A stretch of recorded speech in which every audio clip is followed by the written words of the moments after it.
this day, Les is being fitted for his socket, which is sort of a body brace that makes the neural connections with the reinnervated nerves, as well as supports the prosthetic limbs. The first cast they did on me for the test socket was all done with electronics.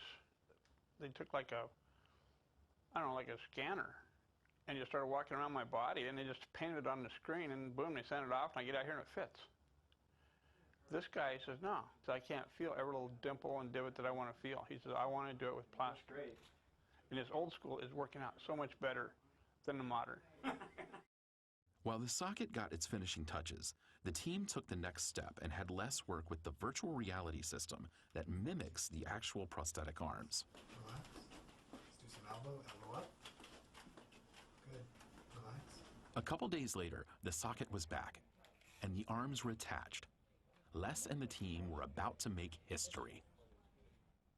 Once the training sessions were complete and they released me and let me be the computer, basically, to control that arm, I just go into a whole different world.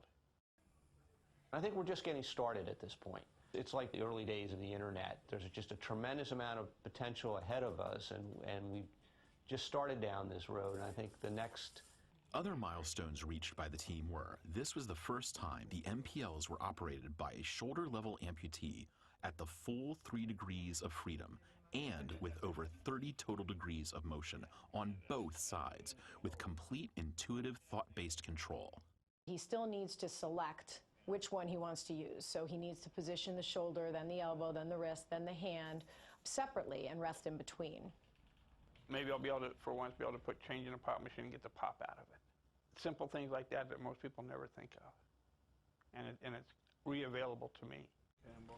What we'd really like to be able to do is send him home with a couple of limbs so that, you know, he can use them in his everyday life. And what this showed us is that that's really possible. All of us on this RP 2009 team, regardless of the type of patient we're fitting, are committed to making every effort to see that this ultimately reaches the end user in a way that they can actually utilize it. That's awesome. This unique opportunity of interfacing with the end user, utilizing our technology, provides valuable feedback to the team. Feedback that will assist this DARPA-developed technology in helping wounded warriors and others to regain the 27 degrees of freedom possessed by the human arm.